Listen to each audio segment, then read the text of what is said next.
Welcome, friends and followers, to another Transforming the HX podcast and Facebook Live show. We are here tonight with my good friend, dear friend, Kayla Barrett Curry. Kayla Barrett Curry. I told you I was going to mess that up. I apologize. So before we get any deeper, backstory is here. I've known Kayla since 2004, so 16-ish years now.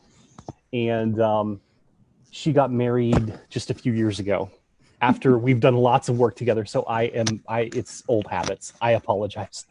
No worries. No worries. Oh man, I'm going to be in trouble with your husband there. So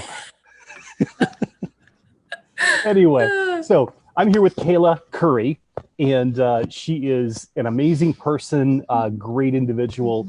We got some great topics to talk about tonight, but I'll give you a little background. Kayla and I go back to the days that we both worked in corporate America before we started our own companies. Kayla worked at Gaylord Entertainment, Gaylord Hotels. I worked there as well. Actually, we're only basically a few doors down from each other.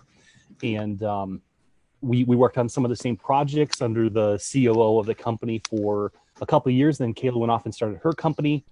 And after a few more years, I eventually started my company.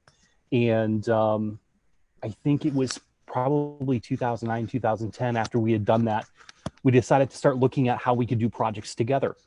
And we've had some fun times. We've had some challenges, definitely in that process, which is always, good way to grow as well.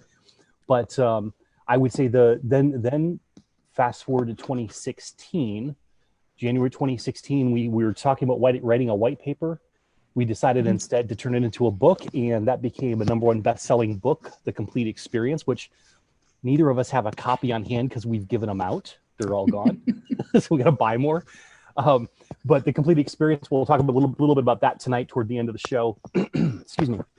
But we wrote this book together. We hit #1 with it. It was a phenomenal experience. A lot of people love the book. And since then, we've worked on some additional projects. But honestly, Kayla and I were talking off air here just before we got started. We haven't actually even been on Zoom. We haven't seen each other for quite a while. And we haven't been on Zoom even since before the whole COVID lockdown situation. It's been busy for both of us, and we've been, out of touch. So maybe I'll go ahead and actually, I guess one more piece of your introduction here is not just has she written a book with me, she's written 2 other books or contributed to 2 other books. And she has also had a podcast.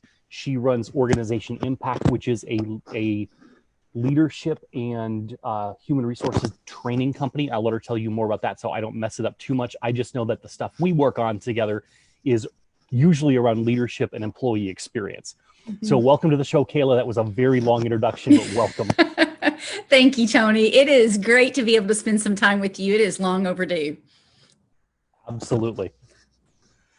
So give people a little bit better perspective than I may have about what your company does and what you're doing currently, so they have a good perspective as we get into the conversation here. Oh, absolutely. So Organization Impact, believe it or not, has been around since 2006. It's amazing when you blink and think, oh my goodness, it's been 14 years. And what's fascinating to me in that narrative is when the company started in 2006, I really had a vision from our corporate experience, and I'd been in other corporate environments, but I kept seeing the same issues. It didn't matter where we went. It didn't matter what company I worked for. There just often seemed to be a disconnect between what the leaders at the top of the organization thought was going on and thought was happening, and then the boots on the ground folks that were actually engaging with customers day in and day out was a little bit different story and perspective. And in between that, oftentimes that gap was either a lack of some awareness to issues or a lack of skill, perspective, ability to communicate, you name it. And so in 2006, believe it or not, from a college dream of doing this kind of work, I was able to launch Organization Impact with really a purpose of helping smaller and mid-sized companies who don't have the deep pockets of corporate or may not have all of those resources, but they still have the issues of making sure we've got consistency and making sure, the promises we make to our customers that our employees are our #1 asset and they make us different, that we've got some ways to back that up. and ensure that is actually true. And it becomes a power statement for a team or for an organization. So the company started 14 years ago, and in reality, that's still what we do.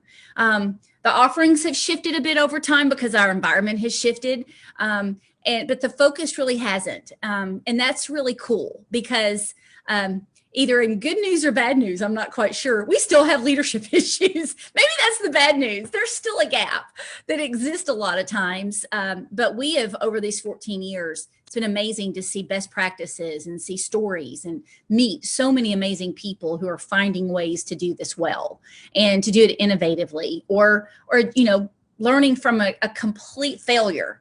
And so we're able to walk alongside those folks a lot of times. Our industries are as wide as they could possibly be, which is really an interesting element too, that often brings that facet to, leadership is leadership. Communication is communication. It doesn't matter if I'm in a bank or if I am a caterer or if I am making widgets or if I am providing healthcare. At the end of the day, it's the same principle. It's how do those play out in your culture, in your organization, with who your customers are and what your real messaging is. And so that's what's pretty amazing to me. Our services usually kind of fall under three different buckets or in three different buckets. We absolutely do the training, like you had mentioned in that very kind introduction. We do all kinds of training. And today we do a ton of Zoom training. So much of what we're doing is now online. And so those might be webinars, online classrooms. We do a lot of academies where we take a group of people through a series of different topics so they can continue to build their knowledge set and their experience together. So we do a whole lot of that in that space. I long for the day that I can be back in front of people in a live room because the energy is amazing when that can happen. But you know what, for the time being, this works. And we're absolutely making those experiences dynamic as well. That second bucket is really an area I call coaching. And we talk about that leadership vacuum that a lot of times exists. And in reality, every single one of us is on a journey. We're trying to figure this stuff out. And because of that, there are times we have great success. And there are times that we're stuck. We've plateaued or we just don't quite know what to do. And so about five or 6 years ago, I made the move to go ahead and pursue some certifications and some designations that gave me additional tools in the toolkit. And one of those was a formal coaching designation. And it allowed me to learn a process on how not to be a therapist and how not to be, here's what you need to do, but to learn how to really listen and ask questions that help leaders begin to discover, where am I right now? And what are some ideas to consider and explore? And so coaching oftentimes will find its way to a business owner because they feel like there's some disconnect, that they're struggling in making that connection with their team and really getting their vision translated. Oftentimes it's that middle leader as well, who's actually engaging with people day in and day out on their team, but there are team dynamics that are just a struggle to push through, or they're trying to develop their team and they struggle with how to do that. And then probably one of my favorite groups of leaders to work with is that emerging leader. They're brand new. And so yesterday I was a part of the team and today I'm leading the team. And so what in the world do you do to be successful, especially in that first 90 days, so that you create the right distinctions, you learn how to soak in and observe and, wearing a new hat. And what does that mean for all those new relationships that you now have? And what does it mean for changed relationships? So that one's so much fun to work with because you really do see the blossom and you see them dive into that at some point, which is really fun. So that's bucket two. Bucket three is what we would call straight up consulting. And what I love about this particular bucket is sometimes those organizations that are smaller in size do not have the resources to move some things forward that they really need to move forward. They don't have the person on the team to do that. And they don't often have a budget that would require high level consulting firms to come in and create. And so I love those opportunities to help them get something off the ground. And so the biggest bucket consulting for me typically comes in the form of is in succession planning. So it links right into the coaching and the employee development pieces of helping companies figure out how do you maneuver growth plans and development plans for your team that positions you well for unexpected attrition or planned attrition. So it might be that C-level role, that executive level that you've got to make sure we've got a pipeline.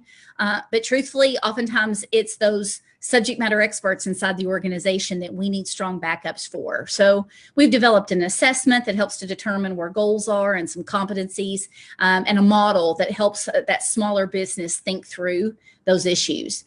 So equally fun, using a completely different part of my brain, but tapping into my HR experience and that organization development perspective. It's a really nice mix. So those are our three. It keeps me busy and keeps me bouncing a little bit, to be honest with you. Yeah, a lot of different hats there too. I mean, what I like about it, we got some great topics that we can dive into with this now too. But I wanted people to get a perspective of hats you wear, because, like you said, you go from the training more to the traditional in front of the classroom, if you will, type, to the coaching, which is typically one-on-one or group, I'm guessing. But I like how you said that you're not a therapist and you're not telling them what to do, which is kind of the role of the consultant. So you got to take that hat off, and then you've got the consulting side, and especially in the succession planning. So in 14 years, it seems like you've done a pretty thorough job of covering the gaps that were there. But I do have to say that it's interesting, and this is kind of where the first place I want to go tonight. It is interesting to see how leadership still does have all of these challenges. And I mean, in a sense, you're not going to be stopping anytime soon or running out of work anytime soon because of that. It's sad, but it's true. I mean, people matriculate up through the organization. That's a good thing. They need to learn those leadership skills. But just as well, you see people who are leading and suddenly there's a change, like what we've seen with COVID-19 as an example. They're hit with something that they're just not familiar with. And so they have to learn new skills, whether that's professionally as a leader, personally as an individual, to balance things. There's a lot of different things there. And before I go any further, I just want to do a couple of shout outs here. We've got Becky Anastas, who I know you know. Oh, yes. Hey, Becky. And Heather Markman from Dream Events and Catering as well. Yes. And, hey, Heather. We've got a few Cristiano and Stacy, who people that I know on my side here. They're welcome to the show. You guys are there. And if anyone has any questions for Kayla while we're on the show, drop them in the chat box here. You got questions or want to throw a comment out there?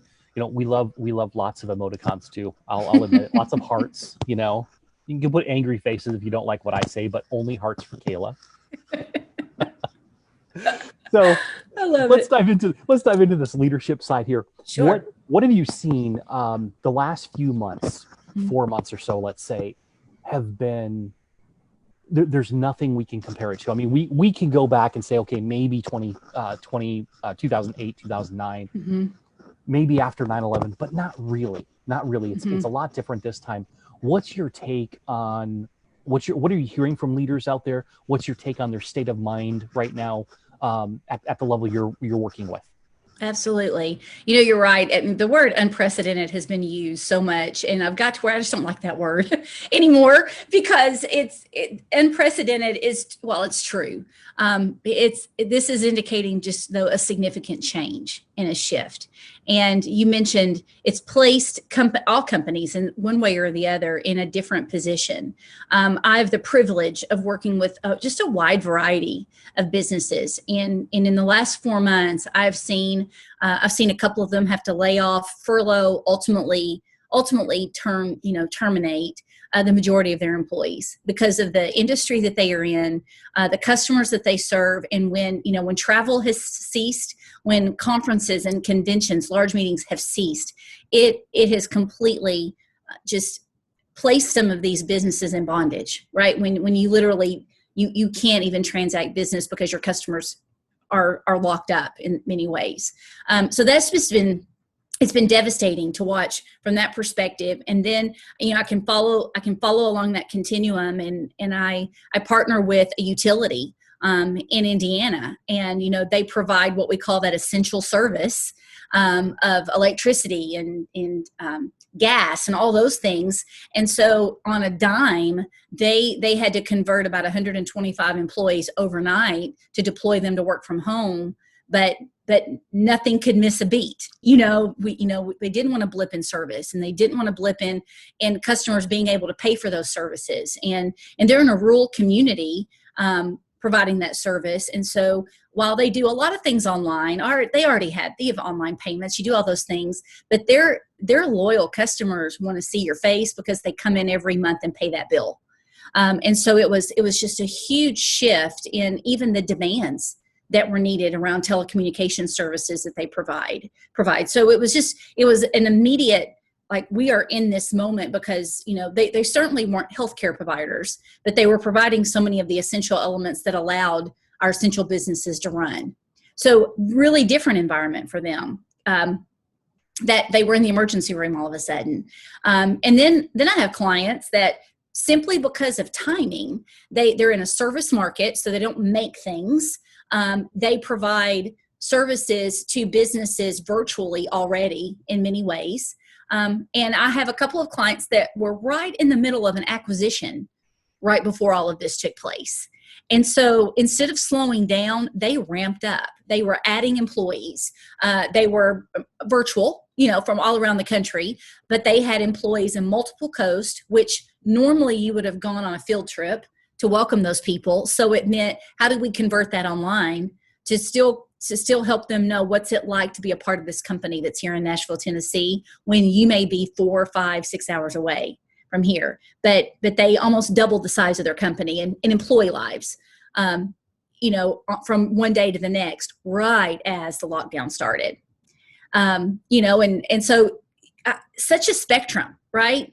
Of so many different elements, regardless though of what I have seen anyway, of where businesses are on maybe that continuum. It has forced leaders to very quickly think through, how do I manage change? How do I process this for myself? How do I make sense of things and make very important decisions? The decision I'm making may be affecting the lives of my employees, right? Their livelihood, the timing of how long can we have them maybe on staff for a period of time, whatever those things may be, to how am I doing personally in the midst of all of this?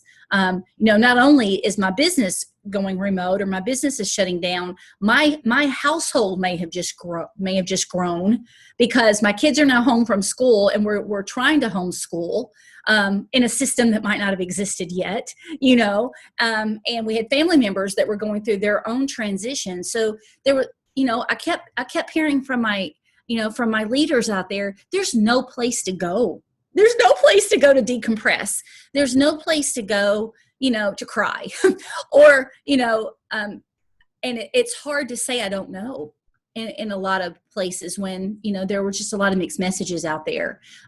So that need and ability to process and think through change for themselves, but then, and that's personal, right?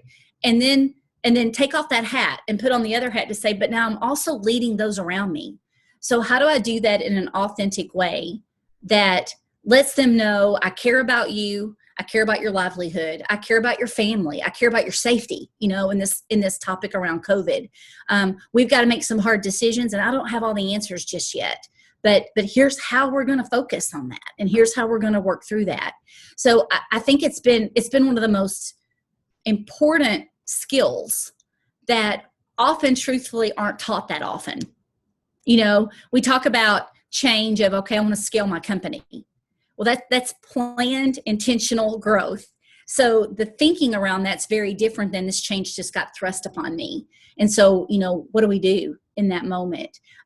So that skill I've just seen is one that we're figuring out, and we're continuing to think through. And so there's things like resilience that could become a part of that. There's things like self-care that become a part of that. There's things, simply around, what are your routines and what are your thinking patterns during all of this? So there's a lot baked into that, that we have to unpack a little bit. And at an individual level, that has to be unpacked. And then if you're a part of a leadership team, that same concept's got to get unpacked. What does that mean for us, as a company? And then very closely associated with that, Tony, is communication.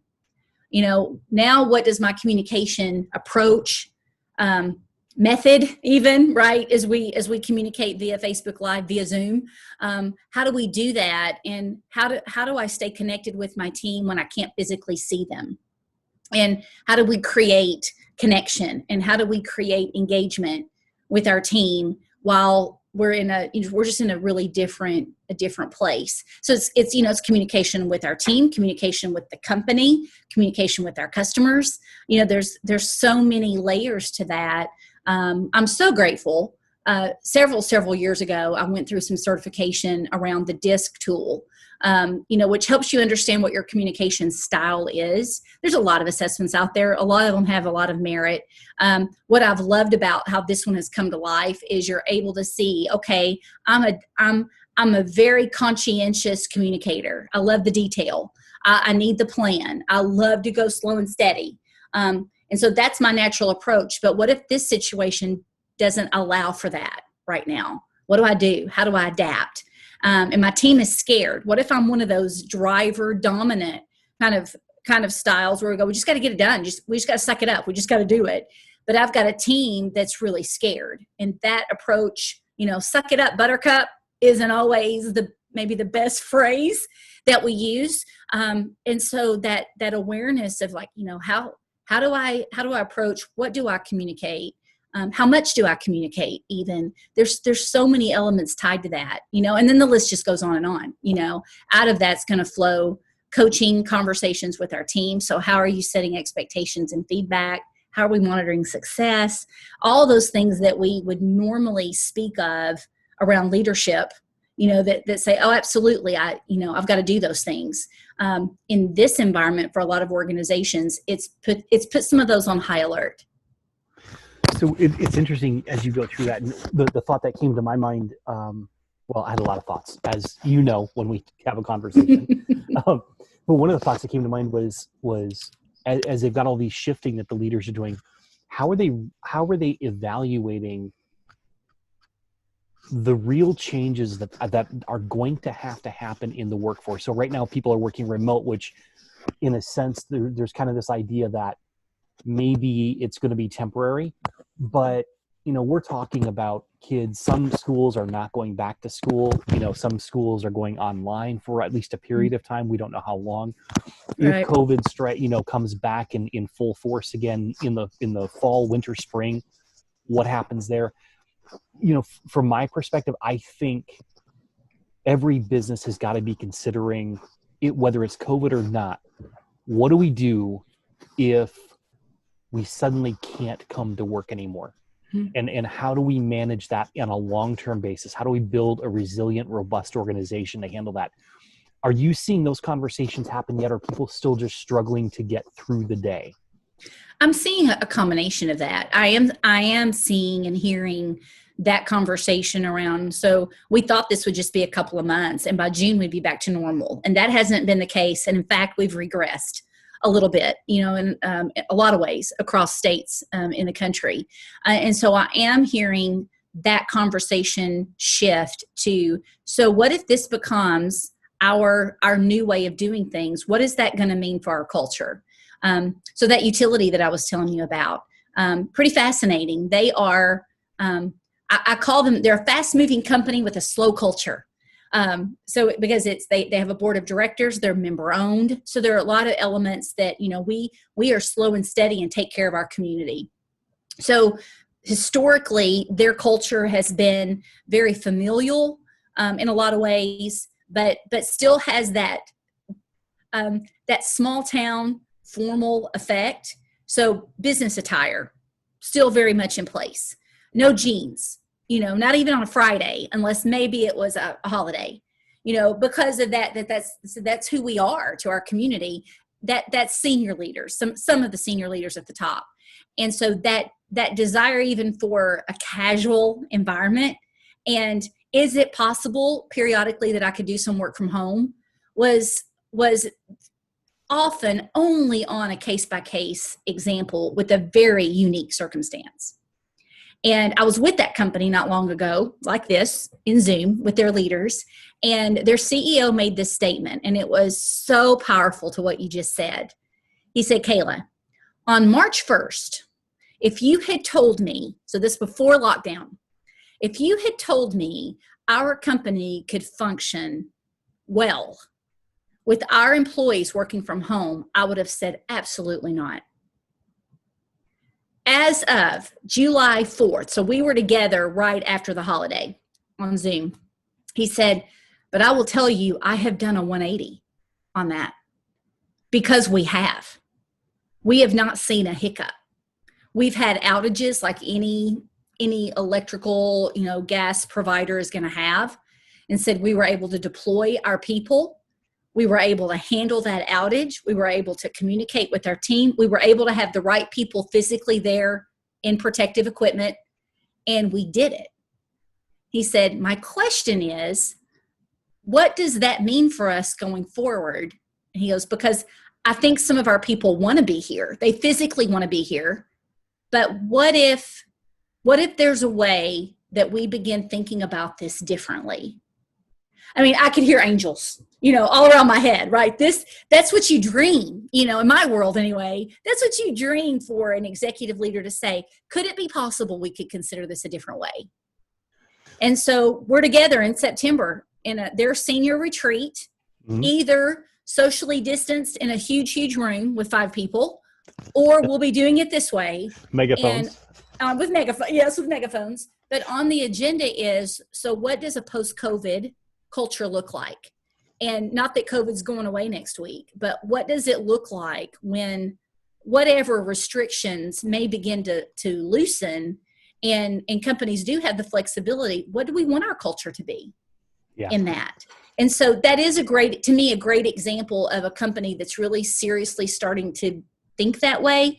And this is going to sound like a really strange phrase, but that's a blessing of COVID for that company.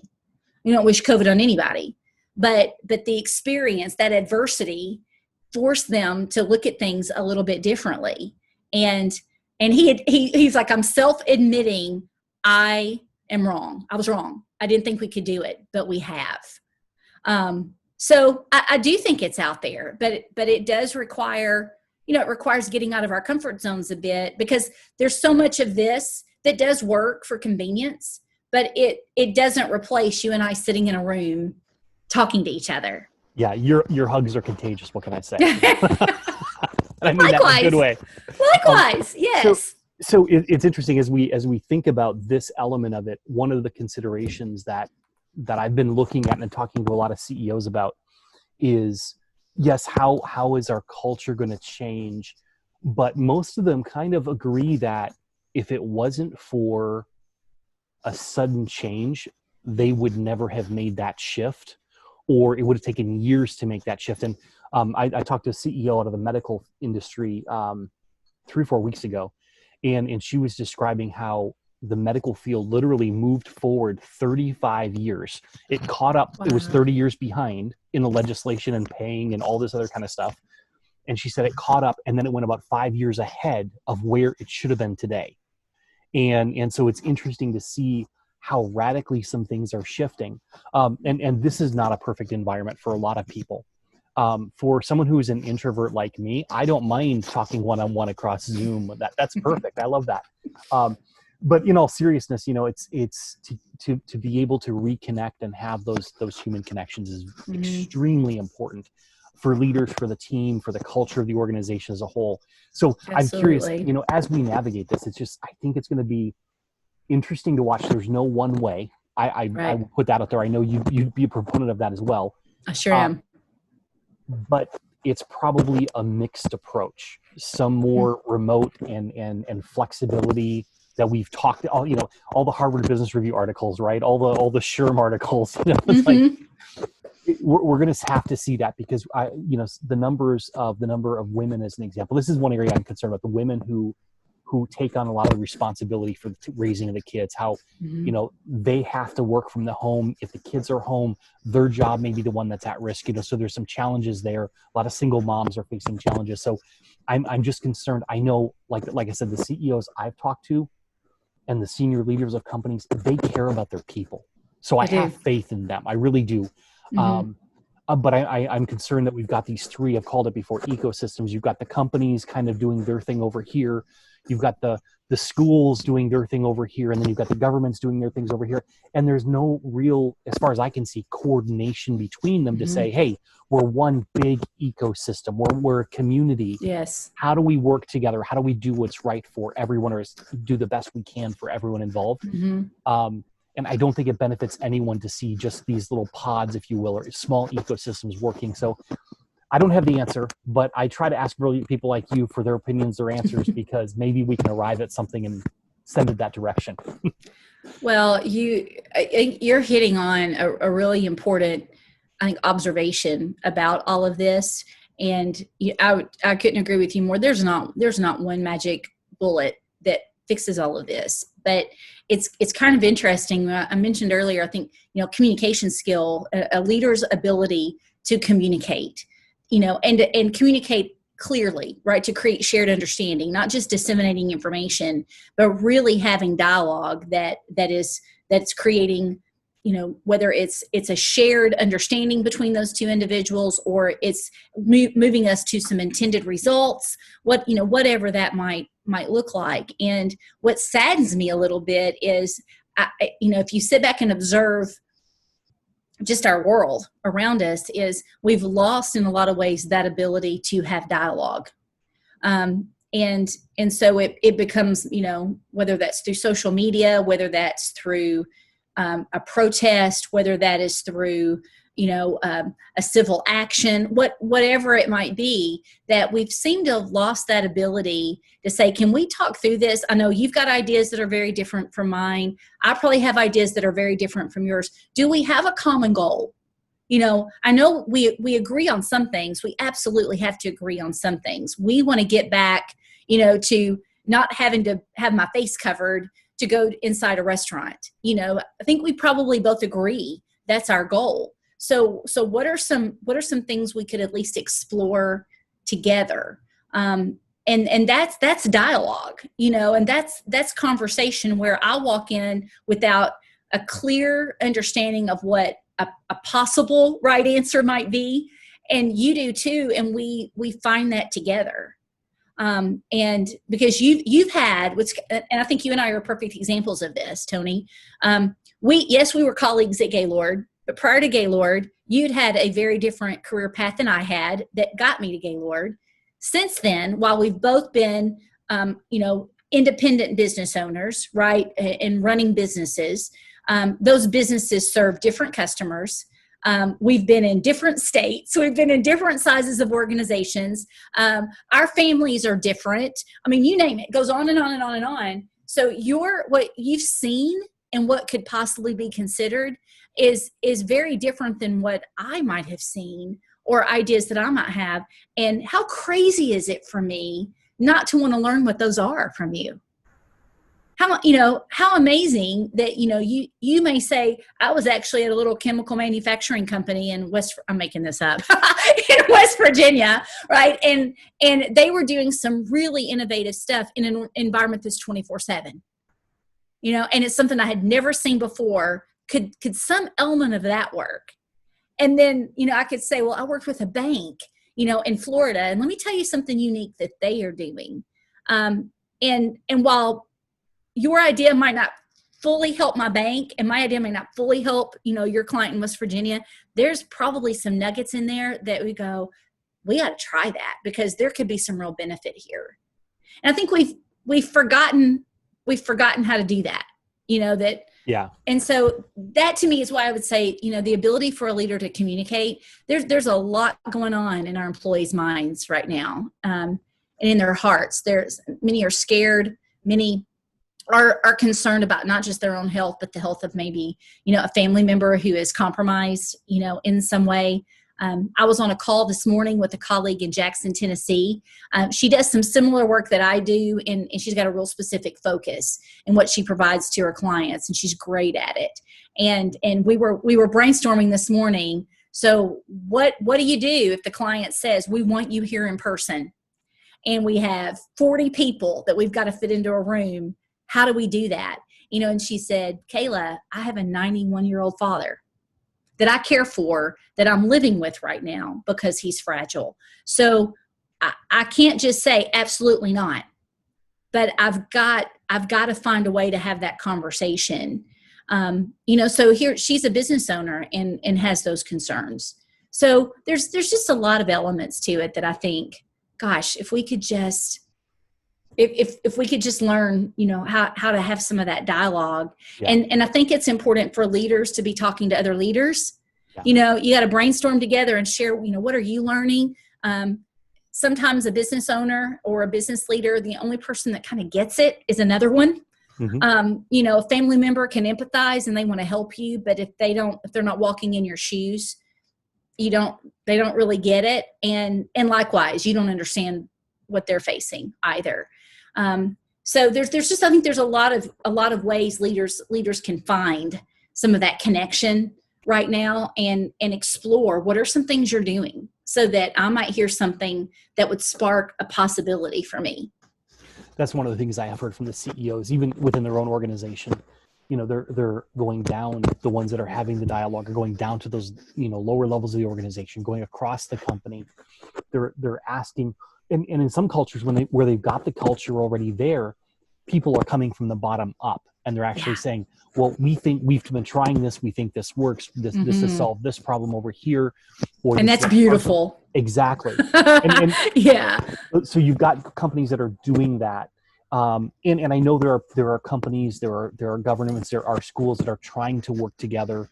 I'm very impressed with the school my daughters go to, one of my daughters goes to. They've been doing a phenomenal job of trying to communicate effectively, trying to make sure that parents have their input, and they have to make the final decision. But they're going through this process and trying to communicate and dialogue with everyone involved. Mm-hmm. You've been heard. Yes, exactly. You've been heard in that process. Absolutely. Exactly. And my other daughter has gone to online school for all of high school. She, after 8th grade, she went on the online school. So for her, it's not a whole lot different, except there's more people in the house, so it's a little challenging that way. It's interesting to see that dynamic. So let's shift gears a little bit here. So we talked about leaders. One of the things I want to talk about, because you touched on this before, you do the leadership training in that, but then you've got to dive in a little bit to that coaching side. So I heard you mention, the emotional resilience element before. There were some other elements we talked about, how kind of this you need to decompress and have some space and maybe even cry, right? So and that goes for the men too out there. Okay, there's time. Absolutely. No, there is no shame in that. In fact, it is healthy. It is so healthy. I might have just lost a few viewers, but oh well. So let's talk a little bit about, from a personal development side, what are some of the skills that you really recommend that people take on in this time, that they really try to focus on, and maybe even some tips on what they can do? Sure. And again, I don't think there's a magic bullet on this either, right? There's a lot of different possibilities out there. It's kind of interesting. This isn't a Kayla phrase, but it's one I kept coming back to with some friends, but then also a client talked about it too and said, I believe we've got COVID fatigue. And I can't quite explain it. That why is one day I wake up and I'm going to conquer the world. I'm going to work and then I'm going to clean out that closet that has not been touched in 10 years. But today it is going to get empty, and we've got this burst of drive. And then unexpectedly on another day, we hope it's kind of raining outside so that we could binge watch some show on Netflix because we have zero energy, or it's just really hard to focus and to get motivated, right, to move anything forward, work or personal. And then, there are days where we just want to sleep, like we're just physically tired. And then other days, all we want to do is connect and talk to our loved ones and our friends. And we just need that social interaction. And the more research I did, and I mean, I am speaking to the choir when I talk about this, but the brain research and the psychology research around all that is, it really is fatigue to your body because it's stress. And this COVID experience can be likened to a death. And the death or the loss in that instance is the loss of what we used to know, what that routine used to be like. And it touches everything from work, life, and play, right? So my work experience has changed. My home experience has likely changed. My outside the home experience has even changed. So we've had all of this loss to what we normally know. So our bodies and our minds and our spirits really have gone through a loss cycle, a grief cycle in the midst of all that. And I think when we talk about what do you focus on, I think part of that is acknowledging that for ourselves. Like, am I crazy? That's oftentimes what I hear from my friends. Like, I must be insane. All I want to do is, fill in the blank. I just want to binge watch a show. I have zero patience with my kids. I just want a glass of wine. I just whatever those things are. And so I think in the midst of this, when we talk about caring for ourselves, you've got to recognize what that is and call it what it is. Like, this isn't normal for me. And so today I'm really tired, and acknowledge that, call it what it is. And that there's some freedom that comes with that, because I don't think I'm crazy, and I don't think I'm weird, and I don't think I'm a failure. And I don't think, I'm not doing this as well as everybody else that I see on social media that just seems to be killing it. And I'm not.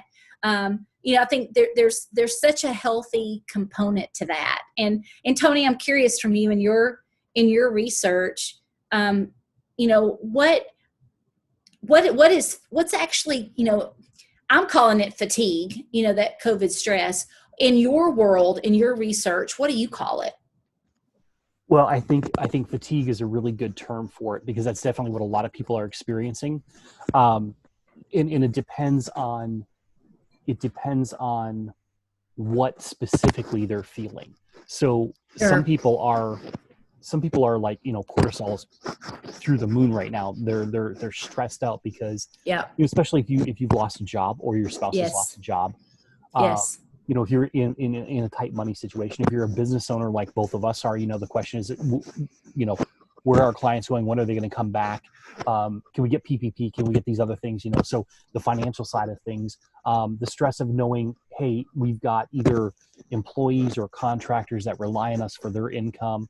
So there's that element. So I think there's a lot of things. Definitely fatigue, I think, is a very good overall statement.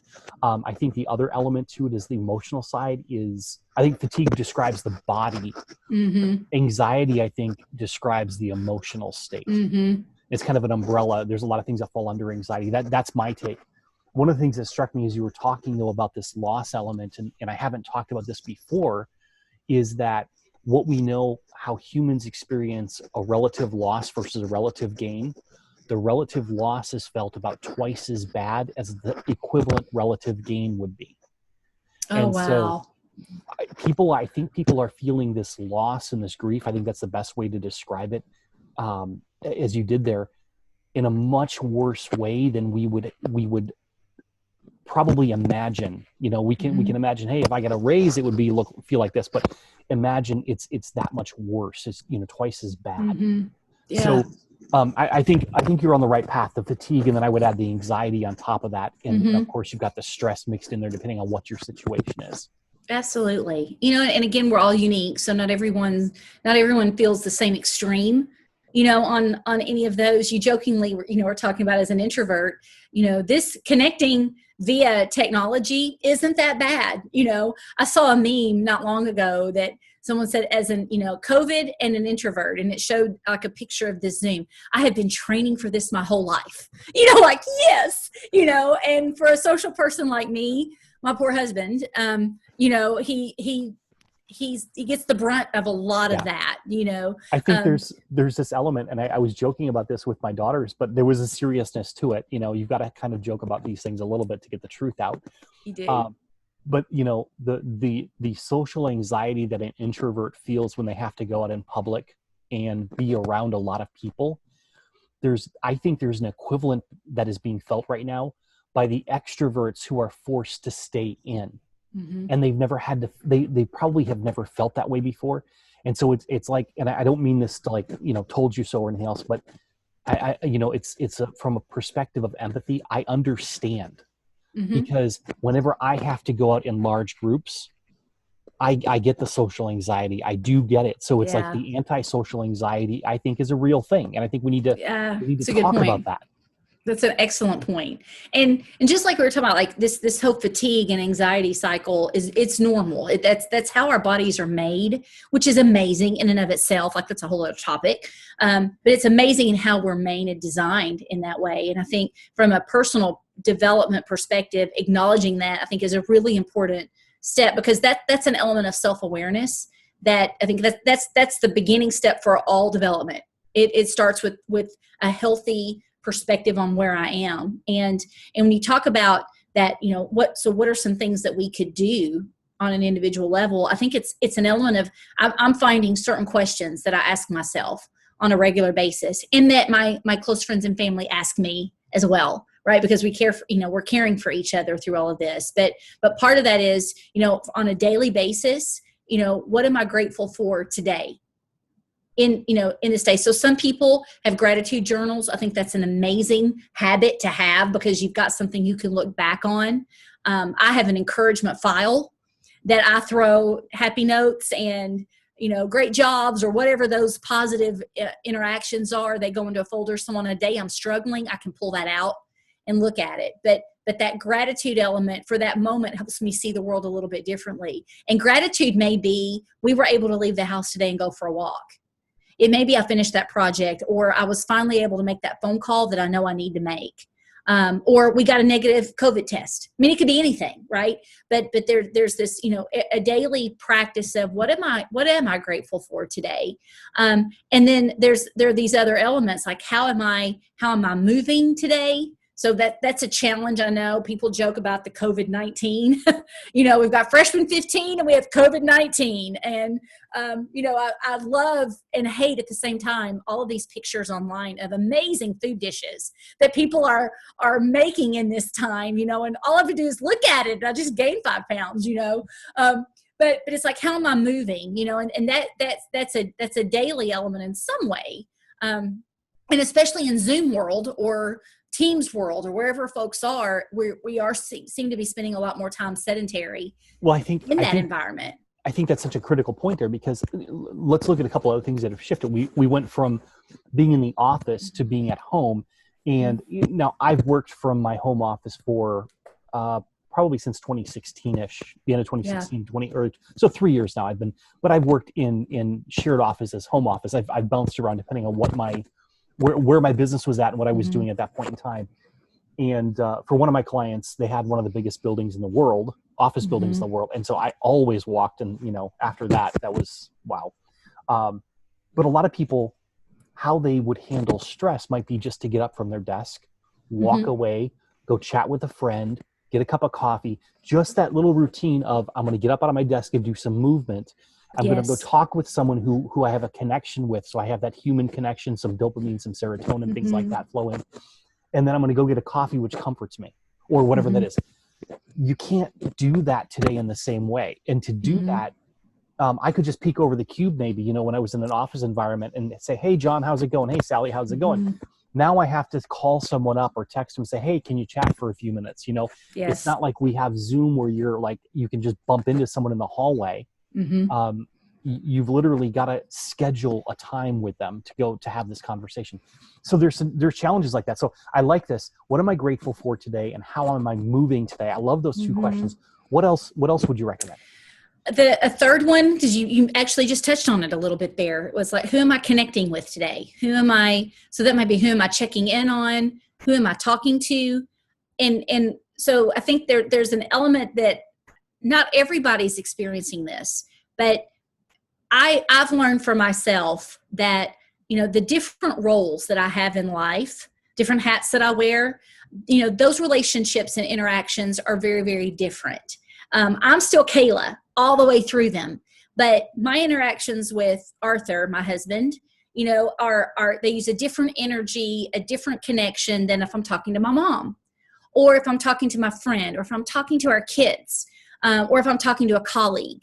right? So there's different, because those different relationships occur, they're tapping into different parts of my heart, and different parts of just this relationship that we have. And there's an element right now, I think, that if for folks, if you are locked in your house in a lot of ways, right, that what you normally would have had in what we're calling that old environment is, so when I'm at home, I'm mom, I'm wife, I'm roommate, whatever those things are. I go to work, and those are a different level of relationship. So I'm still me, but that's a different kind of conversation, different kind of connection. I often talk about, like, the 3 buckets of the business use 3 different parts of my brain. And those interactions are different parts of our brain. And so I think that question on a regular basis, who am I connecting with? So, like, who am I checking in on? Whether that's maybe, a widow or an elderly person that goes to my church that, you talk about, the potential for an isolating environment for them right now, or, who do I need to check in on with just a phone call, or the art of a card, a greeting card, or a letter in connecting. Doesn't have to be this way or with the phone. We've seen that in our neighborhood. It's funny, we go get our mail, and, the street gives a really nice social distance length and width around. And so it's amazing how we're all standing in our driveways, talking across the street and across our yards to each other, just to be connected. How are you doing? What's going on? How's your family? Is everybody well? And doing all those things. But I think it's that daily question as well of who am I connecting with, or who have I not connected with in a while? So you and I, way long overdue, right? For that, I'm embarrassed that we haven't had. We've prior to COVID, we were so good at tell me what's going on, in your world. But there's a lot of relationships out there. We have a lot of relationships. It's all Arthur's fault. I'm blaming Arthur. It's totally Arthur's fault. We can blame him. We'll totally blame him. But I do think, like, who are you connecting with? Because when you're connecting and checking in with someone, they're reciprocating, and often reciprocating and doing that to you. So it is that opportunity to go, you know what, here's how I am today. And there's a safety in that. And I'm able to have lots of different kinds of conversations because of connecting, being intentional to connect with a lot of different types of relationships. So one of the things that I think is happening based on what I'm seeing, if you look back to 2008 and 2009, we began to see a shift in the focus of what people were, what they bought, what they invested in afterwards. We went from stuff to experiences, right? Mm-hmm. And we've seen that economy grow. My perspective is that because of how COVID-19 happened, now it could have been something else, but how we've gone through this, to me, it seems like we're going to be moving into an era where we're looking at what's meaningful to us. Mm-hmm. And that meaningful can be on the relationship side, and meaningful can also be, I think, on the side of, like, what is it I really stand for in this world? Mm-hmm. What is it I really want to achieve and leave as a legacy? If life is limited, or I'm taking too much for granted, how do I live more in the present and be present for those around me? Things like that. Absolutely. What is your take on that? That's just my perspective on what I'm seeing, but what's your take? I think you're spot on, because I think another one of those questions around this process is, what am I learning? What am I letting go of, or what am I learning? How am I getting better in some way? And so what's amazing is I'm seeing that in lots of different ways. A friend of mine on Facebook, she lives about 50 miles from here. And through this experience, of course, all of her workplace went home. She decided, I'm going to learn Spanish. And I saw a post from her online that this was like day 100, something like that. She'd hit triple digits of every day taking a Spanish lesson. And all you can do is give kudos to that. Like this, she's like, when else am I going to have an opportunity to learn that language? And it will benefit me with my neighbors. It'll benefit me at work. I'm going to learn Spanish. And I love that. I love that perspective. So like, what am I doing differently? And for some, that may be, spiritually, what am I learning about myself and my faith? Which is just, boy, there's a lot of lessons that can come out of that through this experience. And, or is there a new skill that I would love to accomplish? Or what's that one thing that's kind of been in front of me for a long time that I would love to get past? And so, I jokingly mentioned the closet. We have one of those. Like, it desperately needs some attention. It hasn't moved up that radar just yet, right? To where it's also on Arthur's list and it's on mine too at the same time. But there are those things. And one of the things that for our family, I can tell you, it was, there were some things with my mother-in-law that we knew we needed to make some progress on. And it was some pretty significant stuff that needed to happen in getting her moved to a new city and selling her home and cleaning out her home and doing some things that became a COVID blessing, because we actually had the time to quarantine and isolate in that home versus our home and pack boxes. And so it's been an accomplishment element, that we can say, if not for this, that would have taken such a long time. So I think that that's an equally important question. I heard this statement today, and I thought it was kind of interesting. If COVID has had a miraculous way of removing a lot of our normal activities. We're not going to ball games. We're not going to movies. We're not gathering, in these large places on a regular basis. And there's been a lot of activity happening around us in our world, whether that is, some social injustice issues that are being addressed, health concerns, rights, freedom versus, my right to be concerned for my fellow citizen, financial, you name it. There's been so many elements. And I think what a wonderful opportunity if we forced ourselves to have that quietness in our mind to say, where am I on those things? And I think what's powerful about that is if I do that for myself as Kayla, it will have to show up in my role as a leader in some way. Yeah. I'm a big believer that, when you learn something, it's really hard to keep it to yourself. Well, I think it's just really hard. If you ask yourself these questions, and I put them out here in the chat on Facebook so people could see them. So what am I grateful for? How am I moving today? Who am I connecting with today? And what am I letting go of or learning? I think if you could take those 4 questions through COVID and post-COVID, mm-hmm. and live from those questions every day, you will have a tremendous change in trajectory. It may only happen 1% or 1 degree at a time. Mm-hmm. But a year from now, if everybody moved 1 degree? Exactly. It doesn't take much. You move a little bit and you have a massive result, because, if the one analogy that a mentor of mine uses is, if you look at the flight to the moon, which is, I don't know exactly, 250,000 miles. I don't know how far it is exactly, but it's a long ways, right? If they were off by 1 degree, they would miss the moon. In fact, I just learned this. I'm listening to a book right now called Moonshot, and it's about the attempt to go to the moon, right? Wow.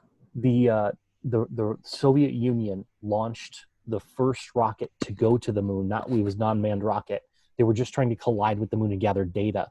Their first rocket was, by a mere slight calculation error, over 3,000 miles past the moon instead of hitting the moon.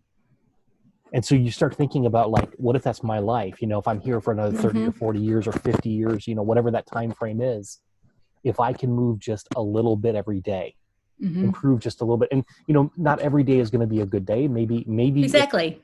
Improvement could be, well, I took 3 steps back today because of something going on in my life, but I made a half a step forward from those 3 steps back. That's, I think, a way to look at it. So I love these questions, Kayla. So I'm gonna turn the tables again. If you're ready for it, are you ready for it? Sure. I want to add one more. If okay. I can add one more to that list, because it closes the loop, I think, on what you just Perfect. said in that example. So those questions, when you look through them, it's mind, body, and spirit, right? In a lot of ways, where it's beginning to address those. I think there is an element, you go, what if I do take 3 steps back, but I am able to move forward? There's an element too of periodically, like, how am I doing question that I think is really important to put in there, because, whether that's once a week, whether that's every 2 weeks, whether that's once a month, whatever the sequence might be, that we are intentional about thinking and reflecting on our progress. And, what lessons have I learned about myself in this? So I did have 3 steps back, but what did I move forward? And so that assessment, it does help me continue to keep moving forward, but I give myself grace in the process as well. I love that question. And the way I've taught leaders to work with that question is, instead of asking a question specifically, it's more at night before you go to bed, write down 3 successes you had today. Yeah. And I taught gratitude exactly. journal. Yeah. Well, yeah. And actually the Brave, shameless plug here, the Brave Leadership Mastery Journal right back there. It's a 90-day journal. I wrote that many, many years ago, but I use it in a lot of my training in that. And, in there, one of the morning exercises, there's like 1 page to do in the morning. And one of the exercises is, some things you're grateful for and why you're grateful for. The why always matters to me.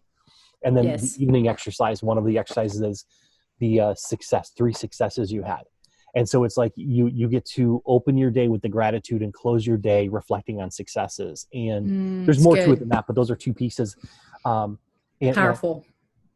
I taught, there was a high school student that was I used to do mental performance coaching for the Nashville Irish Step Dancers, where my daughters danced for many, many, many years before they retired from it. And there was a high school student there, and I taught this particular lesson about 3 successes every day, write them down.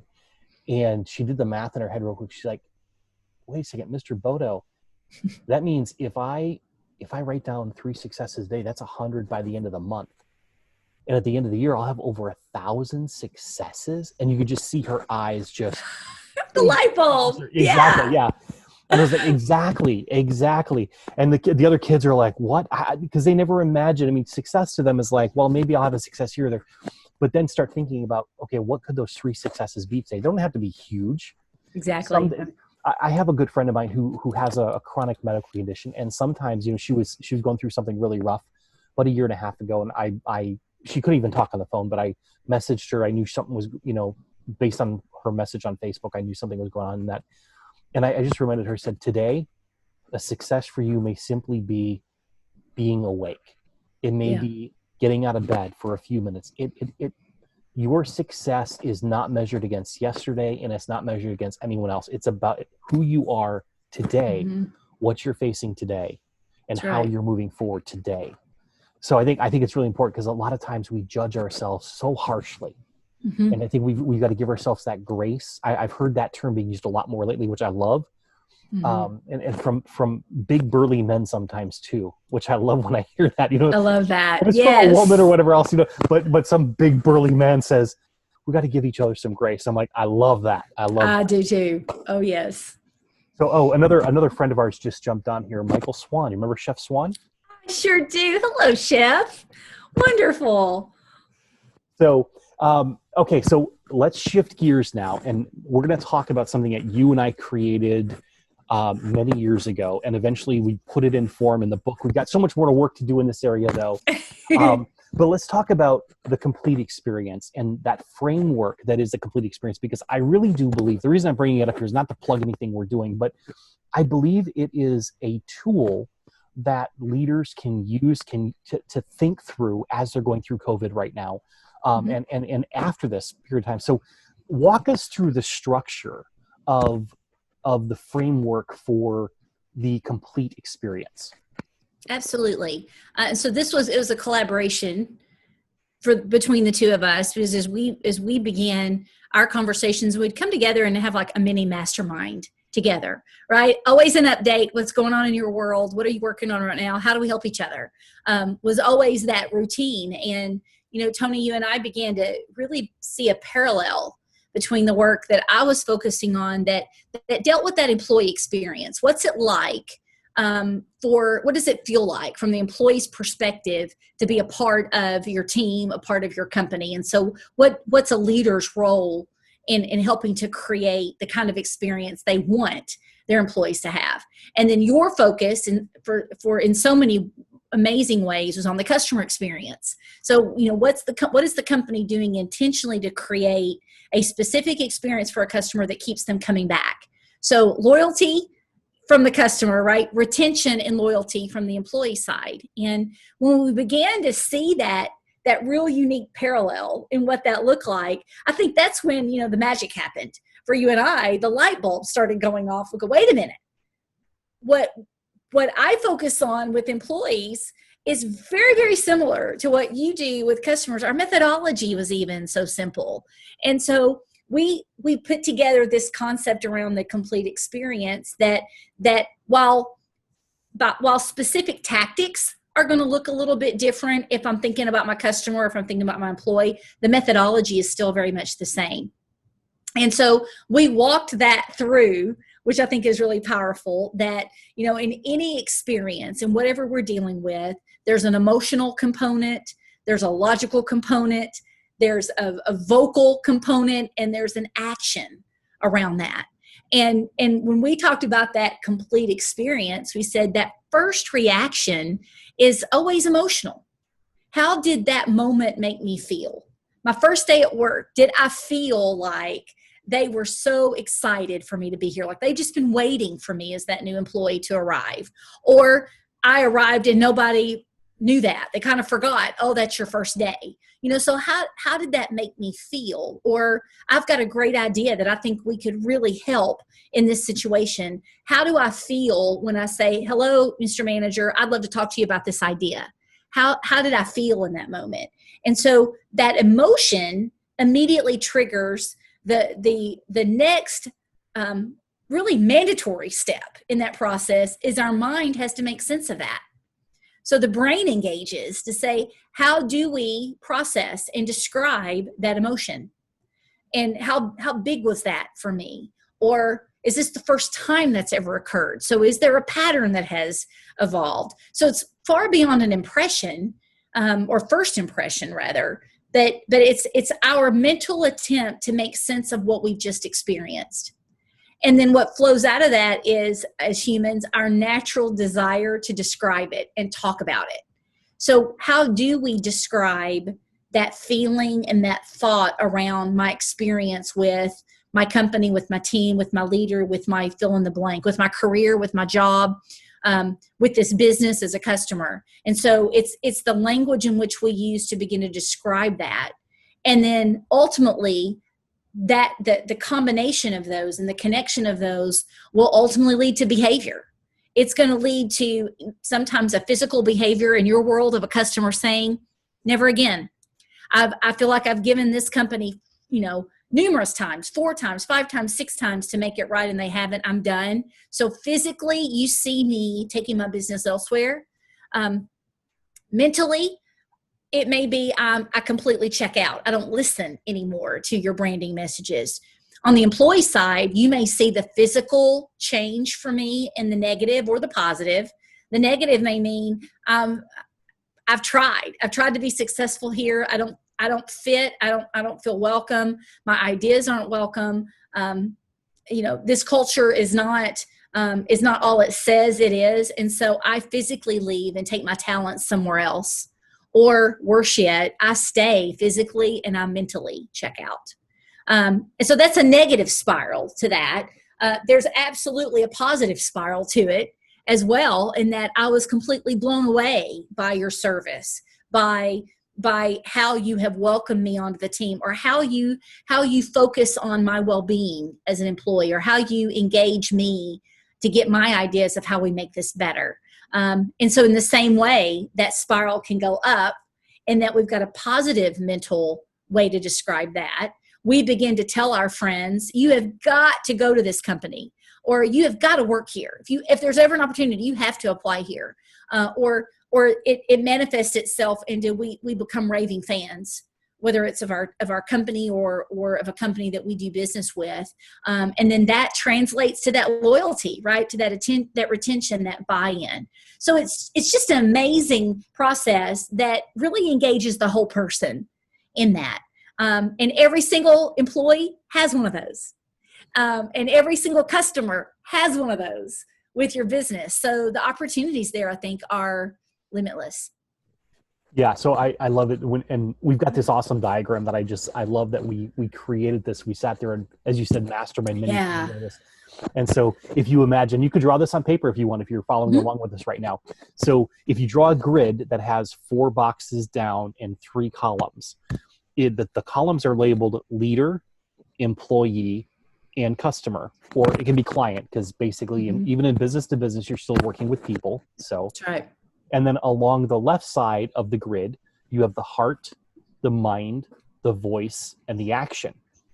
And then you can see how what the leader feels, thinks, says, and does has a direct impact on what the employee feels, thinks, says, and does, which then has a direct impact on what the customer feels, thinks, says, and does. So it's this cycle that continually moves through it.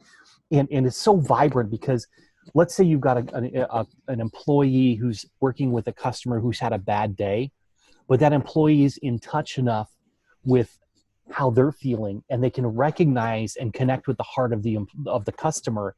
They can change the vibration. They can change that emotion in that situation. So heart to heart, mind to mind, voice to voice. They can do these things where they align with each other, and it's such a beautiful thing to watch happen. On the other side, sometimes you have a customer who's more in tune than the employees, and I would say that I think this can be very common today, especially with where we're at, because a lot of employees are really facing challenges today, and customers can come in, and if customers are in a heightened state of emotion in a positive way, a pleasant joy, happiness, love, gratitude, awe, admiration, somewhere in there, if they can hold that state when they walk in and talk to an employee, they think about the employee, they engage that employee is likely to be uplifted as well. And then that will affect, it's a ripple effect. So we're talking about 1% changes, right? 1 degree shifts. That's it. If the employee or the customer can hold that state and elevate the other one, absolutely, in that process, just by holding that state, by being a person, as one of my Wallace Waddle's a great author from over 100 years ago.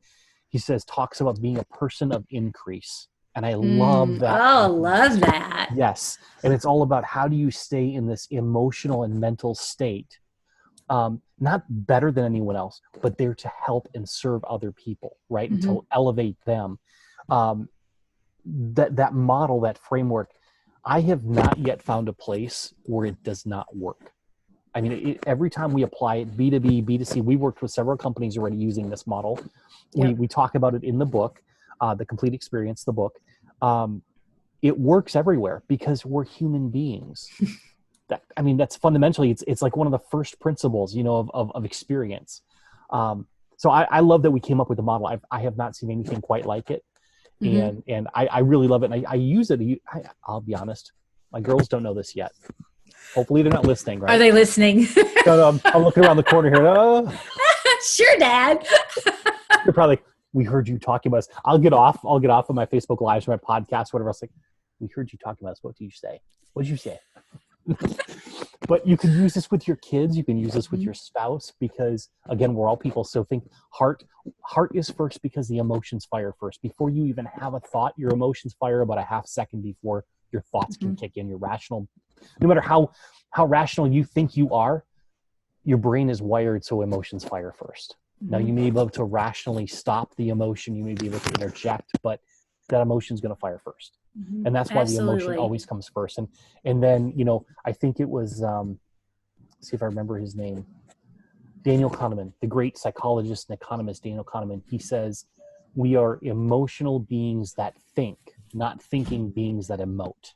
And I think that's to be able to understand that and recognize that that's how we're wired. Yes. It can relieve a lot of stress that people have about, gosh, I'm feeling down, or I'm not, how do I justify what I'm doing? Yeah. So. And you know what, Tony, I think what's kind of interesting in that is I can envision, someone listening or watching along with us, and they kind of roll their eyes a little bit and go, oh, it's that touchy-feely stuff. I am not a touchy-feely person. And what's amazing in all of that is you could go that you could go that route and make this a very warm and fuzzy experience. In reality, it's not. It's actually science and how our brains are wired, how our bodies are wired, and the numbers back up whether it's financial return, whether it's a reduction in turnover, whether that is it's higher profitability even in companies when this business skill, right? It's a leadership skill of being mindful of that, the impact of those things, of why it's so much more than just the words that you say, right? There's not a script for this stuff, which is why, some of those leadership skills that we had talked about, I think are so important. This is a business skill, not, in my world, HR often gets, tagged that touchy-feely stuff. This is business. And HR, by the way, is business when it's done strategically as well. But I think that's an important distinction. This is not a skill for a specific gender or a specific personality or a specific communication style or a specific industry. You mentioned it really does apply everywhere. And I think that's important. This isn't masculine or feminine, and It's not, it's not being passive versus being bold. It takes a lot of intentionality to be mindful enough to know where you are in that process compared to where they are in that process. And it's an incredible way to guide dialogue. One of the things that if we want to look to numbers in this, I think if I've got my numbers correct, and these come from Shauna Core, it's in a slightly positive state. Salespeople are able to close, I think, 30 deals 37% faster. People are 31% more productive. Employees are 31% more productive. Doctors are 19% faster and more accurate in their diagnosis. Wow. So, and that's just in a slightly positive or pleasant state of mind. They don't have to be, raging happy, right. slightly versus neutral or negative states. And so these emotional states they're very measurable. We're getting better and better at measuring them every day. And they have a real financial impact or real impact on whatever metric you want to put out there from a business perspective. So it's funny because as you and I have worked together, we both come from a perspective of we've got to move the metrics. We're not going to just do work because it feels good. It's got to move the metrics. And I often, I'll have clients approach me and say, okay, we need to move our customer satisfaction scores up, or NPS scores, or whatever version of it they're using.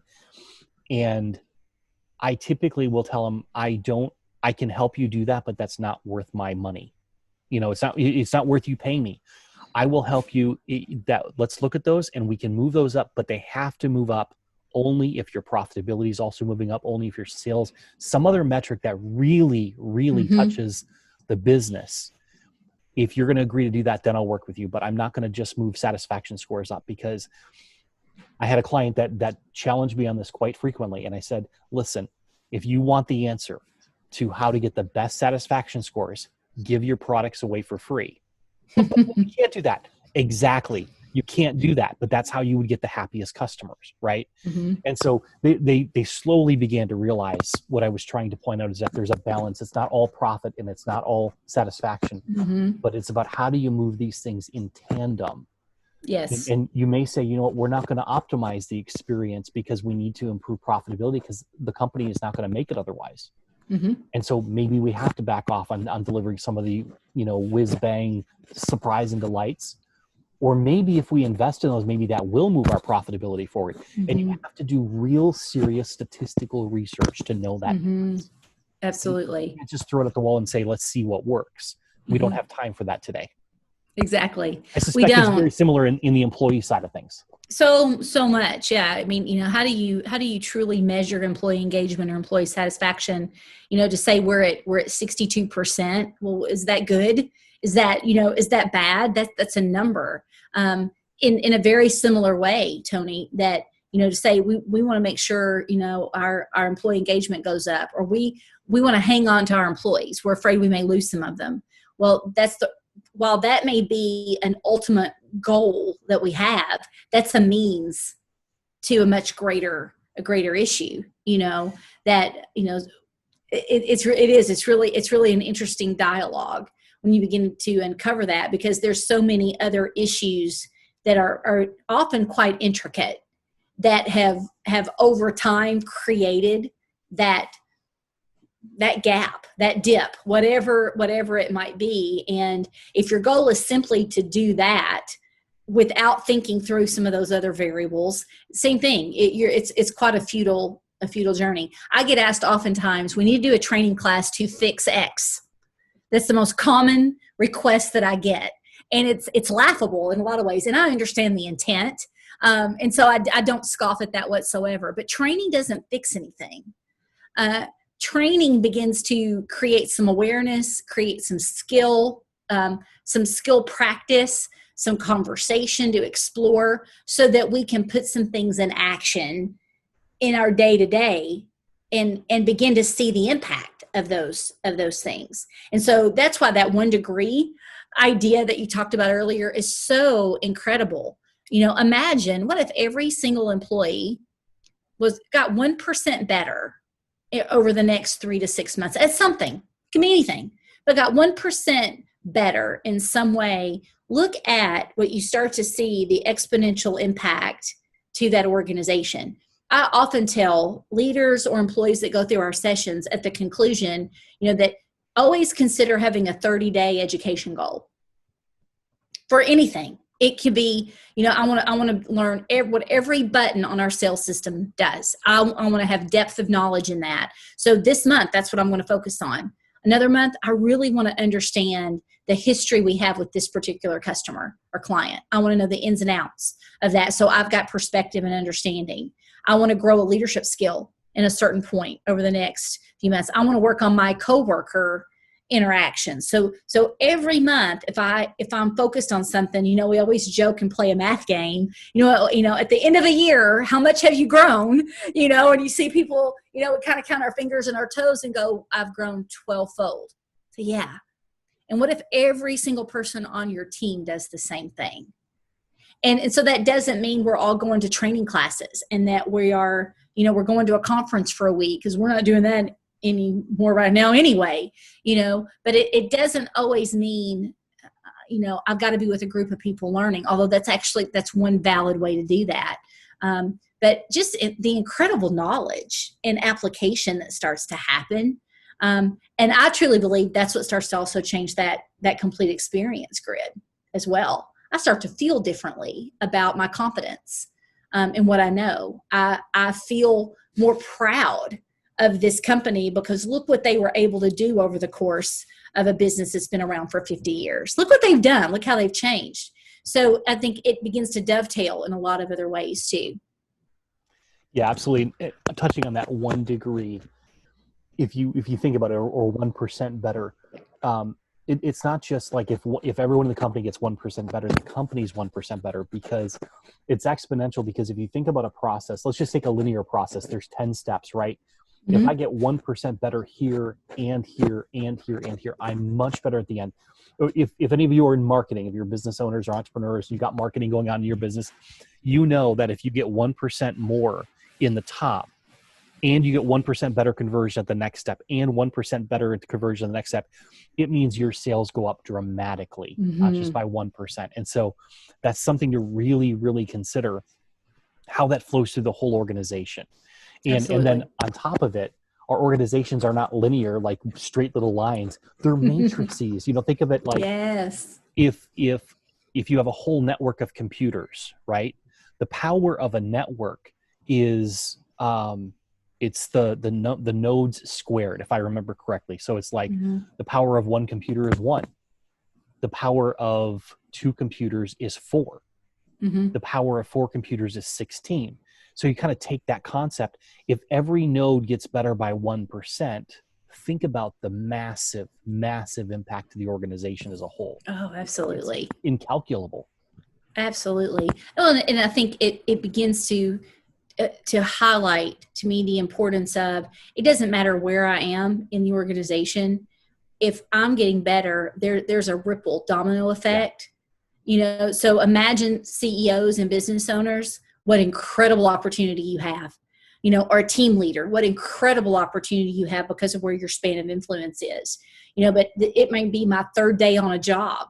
And what unique opportunity do I have, and I'm at an entry level position for this company, but what an amazing opportunity that is. And it translates to our families. It translates to our places of worship. Just the what if, the imagine what if, because it has so many applications. And I think you have to take a sobering look at the other side of it. And if I'm 1% worse today, if my emotional state is 1% worse, if it's 10% worse than it was yesterday, and I hate to go there, but you have to look at that, because that's the reality of what we're facing right now. Is if people's hearts aren't in the right place, their minds aren't in the right place, they're not saying the right things, it very quickly, de-escalates in the organization. The organization does that. What's the opposite of exponential? Downward. So I think decline. Decline. Yeah. Yes. So, I think it's important to look at that as well, but not to leave everyone on a sobering down note. But I think I wanted to point it out. I think we have to have that honest conversation. So, Kayla, how can people get a hold of you if they want to connect with you? How can they get a hold of you? Sorry, I just had a message pop up here. Becky Anastas just got back on. She said, I lost her connection. So tell her she'll be able to get this recording, most definitely. Exactly. Or I'm happy to give her that Reader's Digest in person if she'd like. Awesome. In some way. So, I'm super easy to find. If you are if you're in the business community, I'm on LinkedIn. It's a great way to just begin a dialogue and conversation. My name on LinkedIn is Kayla Barrett Curry, and it goes back, Tony, to our dialogue at the very beginning. I was Kayla Barrett for a long time professionally, and so I kept the Barrett in there for colleagues to who knew me in that name to also know me in the new one. So Kayla Barrett Curry, that's Kayla, and then Curry, Curry. And so that's absolutely one way to find me. We have an organization impact Facebook page, which is also another great way to engage. And then even I would love it for people to reach out to me via email, which is Kayla@organizationimpact.com. So those are three ways, depending on what level that you'd like to learn more about what we do.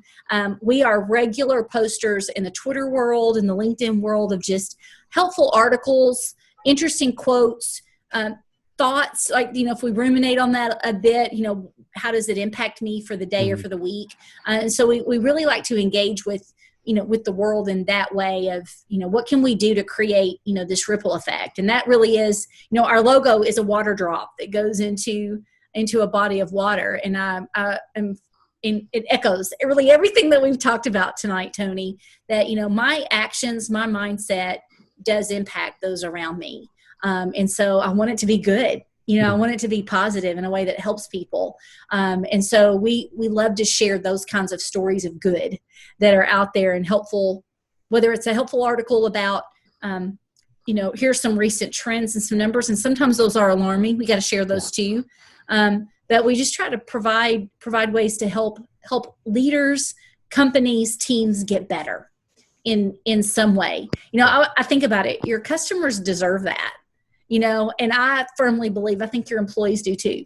They deserve, they deserve that kind of environment. And so there's lots of ways for us to keep getting better on that journey. Excellent. Well, I am very grateful that you came on here. It has been, as you said, way too long. So we'll have to connect off air now. And absolutely. Have that conversation. Yes.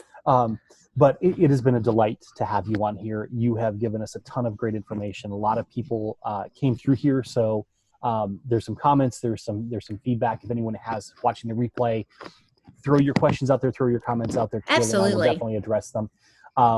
And just a quick plug, again, the book Kayla and I wrote together, it was relevant in 2016 when we wrote it. It was a #1 bestseller at that point in time. It is still relevant today, really is, honestly. It is The Complete Experience, if I can remember the subtitle without looking. It is The Complete Experience, unlocking the secrets of online reviews that drive customer loyalty. Loyalty, yes. It's been a long time since I've read the cover of the book. So that book is out there. It's on Amazon. It's available on Amazon. So Kindle and hard copy if you want to get one of those. For those of you who are loyal followers and listeners and watchers of the show, I greatly appreciate it. The archives are available at transformthehx.com because we're all about transforming the human experience on this show. That's why I bring these brilliant people on here and I get to pick their brains for about an hour and a half every time. And if you want to join me tomorrow, I will be having former Major League Baseball player Jason Botts on with me. He is now a mental performance coach, works mostly with young athletes, youth athletes, and helps them get their mind right so they can play the sports right and not be overpressured. We're going to have a wonderful conversation. Jason is an amazing guy and a funny guy, and I'm just hoping he doesn't tell any stories that, I don't want aired because we've been together. We did some work at the USO a while back. I'll talk more about that tomorrow, but he's on tomorrow, 7 o'clock Central, 8 o'clock Eastern, all those good time zones you can figure out as you go. Kayla, thank you again for being here tonight. I look forward to thank you. All the wonderful feedback we get from the show. Thank you so much. What a treat to get to hang out with you tonight, Tony. Thank you for having me. You're absolutely welcome.